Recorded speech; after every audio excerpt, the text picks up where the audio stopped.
ConvertKit and Substack are two of the most popular platforms for creators to send their newsletters. However, they are almost opposites, and in this video they will be compared in 6 different categories. Hi, my name is Thiago and I talk about technology for blogs and newsletters. Let's start a comparison. The main difference between ConvertKit and Substack is that ConvertKit is a platform for sending newsletters, while Substack works as a hybrid platform for a newsletter, blog and podcast. And this lays the foundations for the 6 categories you're about to see in the comparison. The first one is about starting and managing your account. Starting a Substack page doesn't require any effort. It's so easy that I consider it the standard of easy for creating a newsletter. You only need to sign up, fill a couple of forms, and you're ready to go.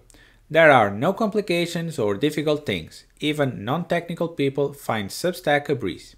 Even when talking about ConvertKit, things aren't much different. For example, creating an account is straightforward and don't require any credit card, and you can jump to writing your first newsletter in a couple of minutes. However, ConvertKit can be tricky if you make complicated email sequences. For someone inexperienced, it's better to keep things simple. Even if the two platforms are easy to start and manage content, Substack is the easiest by a small margin. This is because ConvertKit has an optional difficulty, depending on what you do. At the same time, Substack starts easy and remains easy to use. Next comes the process of creating. The editors of ConvertKit and Substack share about 90% of the features. However, ConvertKit is the superior option because it allows HTML blocks for custom code, more layout options, and file downloads. Also, on ConvertKit you get automated email sequences, integration with Zapier, and segmentation based on tags. So, if your main goal is to send newsletters, ConvertKit has a lot more at your disposal. However, Substack is a 3-in-1 platform because you can host a newsletter, blog, and podcast all in the same place. So, I consider this category a tie, but depending on your objectives you can prefer one or the other. Now, let's talk about customization. On Substack, customization is minimal. Now, there are only 3 templates and 5 font types to pick from. Because of this, all Substack pages look the same, and it's hard to build a recognizable style. So newsletters, posts and podcasts will look like everybody else on Substack. On the other side, ConvertKit has lots of options. First, the newsletter layout is fully customizable and you can go for simple text or style it your way. ConvertKit has templates and allows full customization of landing pages and subscription forms. And for all these reasons, ConvertKit is the clear winner of the category, as it gives more freedom and options. Before we talk about ways to monetize and grow your newsletter, let's address the prices of using ConvertKit or Substack. You can use ConvertKit for free if you have less than 1000 subscribers, and after that you must upgrade to an account starting at $290 per year. On the other hand, Substack is free and you only need to pay if you charge for paid newsletters. In that case, Substack will take a 10% commission of the membership. This might sound attractive and a good deal for a Substack user. However, things are more complicated than that. As you can see on the screen, when comparing the cost of each platform, Substack can be 50 times more expensive than ConvertKit if you have 10,000 subscribers. And Substack is not 50 times better than ConvertKit. So, for a paid newsletter, using ConvertKit is a no-brainer when looking at the cost. However, if you want to create a free newsletter, Substack should be your go-to option in this case, because you don't have to pay for anything unless you charge subscription. So Substack will be always free in that case. And speaking of ways to make money with your newsletter, what options do you have with each platform? On Substack, the only monetization feature is paid memberships. However, most writers accept ads and put them in the body of the post.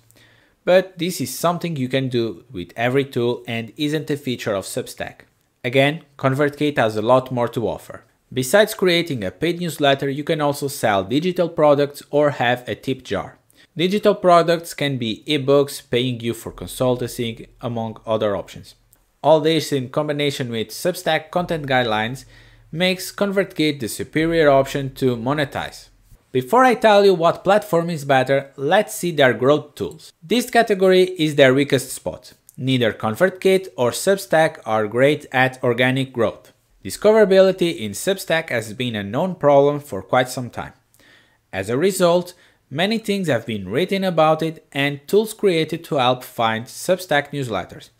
This might be surprising because Substack has a discovery tool in their homepage, but most of the pages listed there are already popular.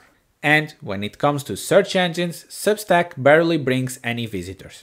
In my experience, it's unlikely to find a publication without putting the word Substack in the search box.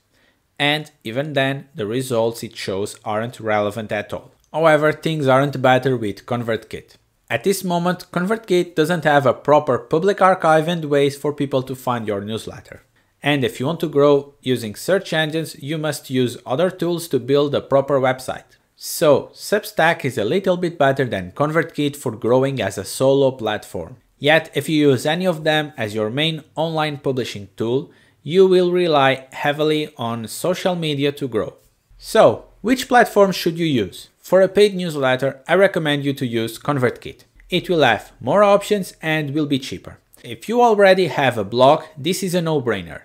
If not, you can invest in having an excellent blog to help you grow organically in comparison to Substack. If you want to create a free newsletter and dive into creating a podcast with low or no costs at all, Substack is more than okay for publishing. In this video you saw that both ConvertKit and Substack are capable platforms for sending a newsletter and monetizing it. But they have tons of differences and ways to achieve this goal. And telling one is better than the other will depending on the person's needs. I personally don't like Substack content guidelines and the risk of bans. But for most people this isn't an issue because they never try to sell something outside of Substack. ConvertKit is more focused on newsletters and selling digital products. On the other hand, Substack is becoming the central hub for publishing your online content. You can use it as a newsletter, a blog, podcast, and soon you might publish videos on Substack. Overall, ConvertKit is better used for a newsletter paired with a website builder or CMS for your blog. And Substack is becoming the only tool you need to publish and build an online community. If you've enjoyed this video, subscribe to the channel. It helps a lot and gives motivation to create more videos. This is the Stack Junction YouTube channel, and thanks for watching until the end.